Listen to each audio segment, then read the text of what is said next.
Hello दोस्तों, आज मैं यूक्रेन और रूस के बीच हो रहे युद्ध के बारे में जानकारी देती हूँ। जैसा कि हम जानते हैं, यूक्रेन पर हमले का आज 20वां दिन है। रूसी सेना ने जंग के 20वें दिन मंगलवार को कीव पर हमले का दायरा बढ़ा दिया। रूस की मिसाइलें कई आवासीय इमारतों पर आकर गिरीं, जिसके बाद कई लोग मलबे में दब गए। अपने घरों को तबाही के धुएं में लिपटा देख उनमें रहने वाले लोग बिलखते रहे। जंग के बीच ट्रेन से कीव पहुंचे पोलैंड, चेक गणराज्य व स्लोवेनिया के पीएम एकजुटता का संदेश दिया। तीनों के पहुंचने से कुछ घंटे पहले ही कीव में जबरदस्त धमाके हुए। बहुमंजिला इमारत के मलबे में कुछ लोग दबे हुए मिले।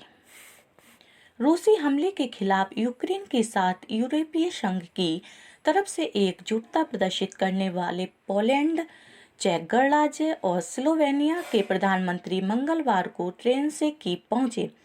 बीते महायुद्ध की शुरुआत होने के बाद से विदेशी नेताओं की ये पहली यूक्रेन यात्रा है।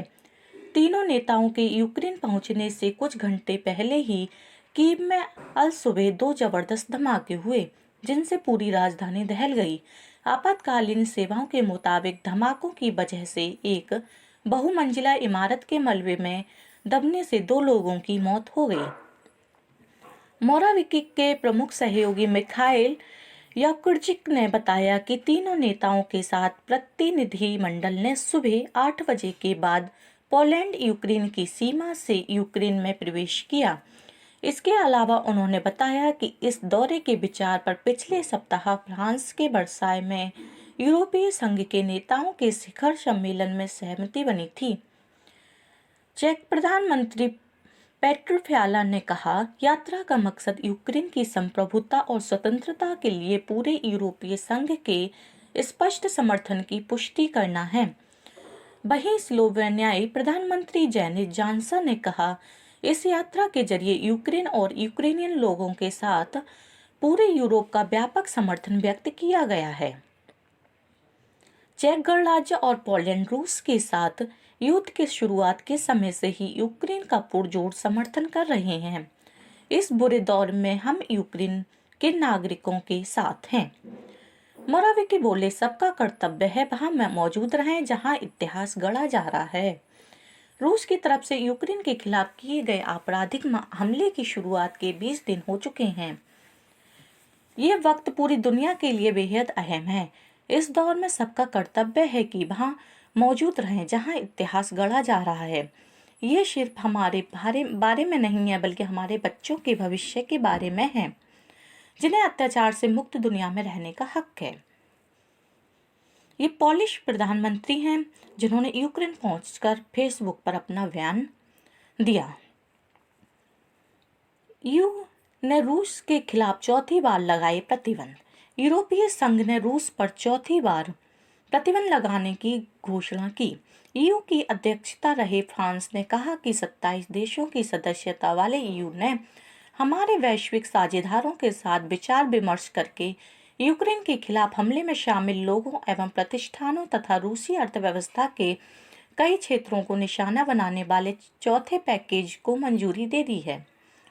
सबसे पसंदीदा राष्ट्र का आवेदन खारिज कर दिया गया है। ईयू ने रूस के लिए सबसे पसंदीदा राष्ट्र के पद संबंधी आवेदन को खारिज करने की मंजूरी दे दी है।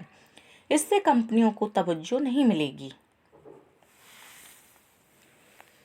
नेक्स्ट खबर है, यूक्रेन के बीबी भारतीय छात्रों को नहीं छोड़ना चाहते थे। ये जयशंकर ने बयान दिया है। कहा, तमाम कोशिशों के बाद भी बड़ी संख्या में छात्रों ने वहीं रुकने का फैसला किया। विदेश मंत्री एस जयशंकर ने मंगलवार को कहा कि यूक्रेन के विश्वविद्यालय भारतीय छात्रों को भारत न लौटने के लिए पुरजोर तरीके से मना रहे थे। जयशंकर ने कहा कि हमारी कोशिशों के बावजूद बड़ी संख्या में छात्रों ने यूक्रेन में ही रुकने का फैसला लिया था। उन्होंने कहा था कि युद्धग्रस्त यूक्रेन से 22,500 भारतीय नागरिकों को सुरक्षित निकाला गया। विदेश मंत्री ने एक बयान में कहा कि हमें शिक्षा को लेकर छात्रों की स्थिति को समझना होगा। पढ़ाई का हर्जा और शिक्षण संस्थानों को नहीं छोड़ने का फैसला स्वाभाविक था।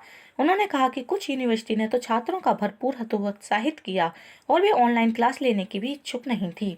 उन्होंने कहा कि 24 फरवरी को लेकर राजनीतिक संकेत भी स्पष्ट नहीं थे। उस दौरान सेना को वापसी की अटकलों और युद्ध के खतरे पर भ्रम की स्थिति थी। इसका परिणाम ये हुआ कि करीब 18,000 विद्यार्थी युद्ध के बीच में फंस गए। जयशंकर ने कहा कि इस परिस्थिति में छात्रों ने जो उचित समझा वही किया। भारत ने विदेशी नागरिकों को भी निकाला। विदेश मंत्री एस जयशंकर ने राज्यसभा में बताया कि युद्धग्रस्त यूक्रेन से सरकार ने भारतीयों सहित विदेशी नागरिकों को भी निकाला। विदेश मंत्री ने यूक्रेन के हालात और ऑपरेशन गंगा पर जानकारी देते हुए कहा, भारत के वसुधैव कुटुंबकम के सिद्धांत के तहत युद्धग्रस्त क्षेत्र से विदेशी नागरिकों को भी सुरक्षित निकाला गया। इनमें 18 देशों के 147 नागरिक शामिल हैं।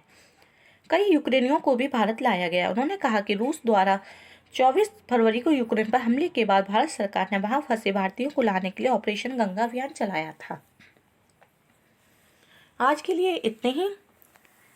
Thank you for watching.